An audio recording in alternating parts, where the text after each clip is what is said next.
देवता माने विश्वरूपंकर पितृस्थानीय, असुर माने मातृस्थानीय।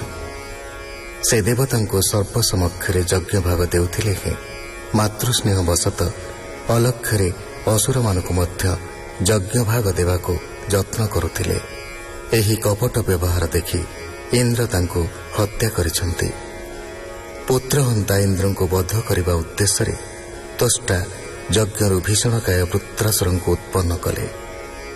देवता माने ताहाको आक्रमण करते से तांकर सबु अस्त्र शस्त्र को गिळीदेले। तेणु देवता माने सर्वांतर्यामी भगवान को स्तव करुछन्ते। देवगण उवाच पवन आकाश जे अग्नि जलर सहिते अवनी हे महाभूते होई एक निर्मित होईछि त्रिलोक। ब्रह्मा सहिते आम्भे माने उद्वेग पाउछु मने जाहाको बळी आम्भे माने दीन सेबु अनुक्षणे। जे काल अंतक बोलाई से जहा ठारू भय पाई से प्रभु आंभर शरण हुअन्तु अखिल कारण।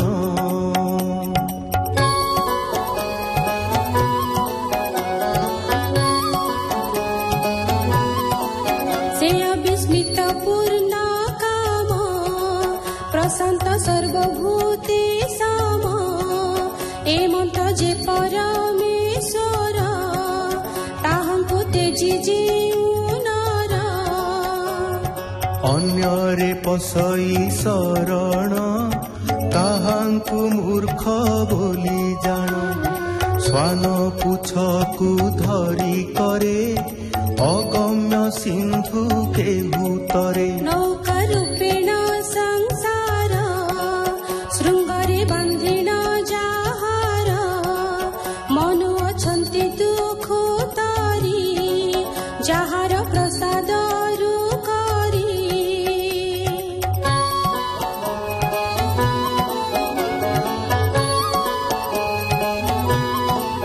एमंत जेउ महाबाहु तारिबे वृत्रासुर तहु पूर्वे स्वयंभू पड़ी जले बाते उल्लोल उर्मी माळे।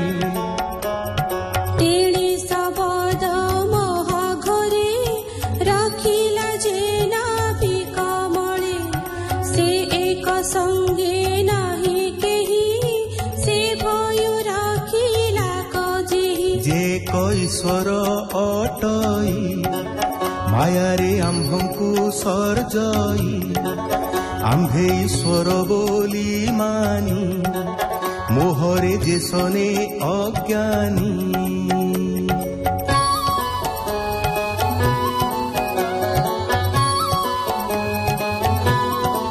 शत्रुर ठारु आम्भे माने दुख पाइलु अनुक्षणे ऋषि मनुष्य पशु आदि संसारे जेतेक प्रसिद्धि। जे प्रभु धरी अवतार खंडंती दुख कु आम्भर आम्भेटी सर्वे अरक्षित रखन्तु प्रभु जगन्नाथ। से जुगे जुगे रक्षा करू जार महिमा महामेरु परम प्रधान पुरुष अखिल संसार रईस। अखिल जन्तुंक शरण हेमंत जेउ नारायण आम्भे ताहांकर शरण आम्भंकु करन्तु कल्याण। सुकौवाच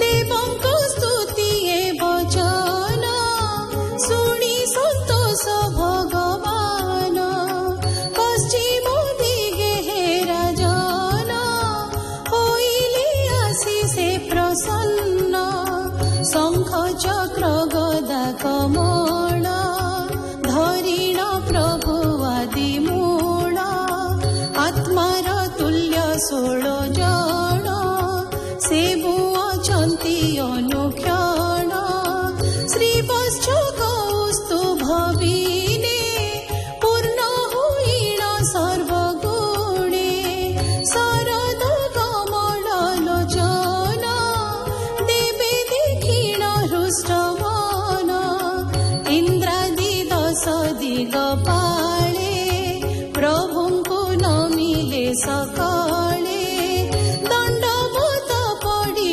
ରାଜନ ସ୍ତୁତି କଲେ ଧୀରେ ଉଠିଣ। ଦେବଗଣ ଉବାଚ ତୁମ୍ଭେ ଯେ ସର୍ବଯଜ୍ଞ ବର ତୁମ୍ଭଙ୍କୁ କରୁ ନମସ୍କାର ସକଳ ବୟୋଧିକ ତୁମ୍ଭେ ତୁମ୍ଭ ଚରଣେ ନମୁ ଆମ୍ଭେ ଅଖିଳ ଈଶ୍ୱର ଗୋସାଇ ନମସ୍ତେ ପ୍ରଭୁ ଭାବଗ୍ରାହୀ हे भगवान वासुदेव नारायण महानुभव आदि पुरुष सर्वेश्वर केवल जगत आधार परमहंस लक्ष्मीकांत जगु जीवन जगन्नाथ भोनाथ परम मंगल परम कल्याणर मूल परम जोग समाधि भजन विविध प्रकारे परमहंस मुनि गणे सेवंती जहार चरणे परमहंस दीक्षा करी अज्ञान दूरे परिहरी हेमंत प्रभु तु ईश्वर नमस्ते ब्रह्मांड ठाकुर यद्यपि एक रूप हुओ नाना रूप को तुम्भे बह सम विषम बुधंकर प्रवेश हेउ तु मनर रज्जुरे सर्प बुद्धि जन्हे एक तु दिशु भिन्ने भिन्ने विचारे एक वस्तु तु ही सर्व ईश्वर तु गोसाई सकल जगत कारण शोभा पाउछि सर्वगुण प्रत्येक नाम रूप धरी लक्षित हेउ नर हरि एक तु परम पुरुष सकल ठारु अवशेष भोनाथ महिमा तुम्भर अमृत रसर सागर ताहा आस्वाद करी मने एकांत भक्त जेउ जने विषय सुख लेस छाड़ी नित्य तोर से थांती बुड़ी तुम्भ प्रकृति उदित हेमंत जेतेक दैत्य एहांक कर्म भाग्य फल शांति की कर आदि मूल आत्म मायारे सुर नर मृग सहिते जलचर हे आदि जेतेक अपर यथा अपराधे दंड कर हेमंत तुम्भे जे ईश्वर वृत्रकुभनाथ संहर कहिलु प्रभु भावग्राही जेबा तुम्भर इच्छा होई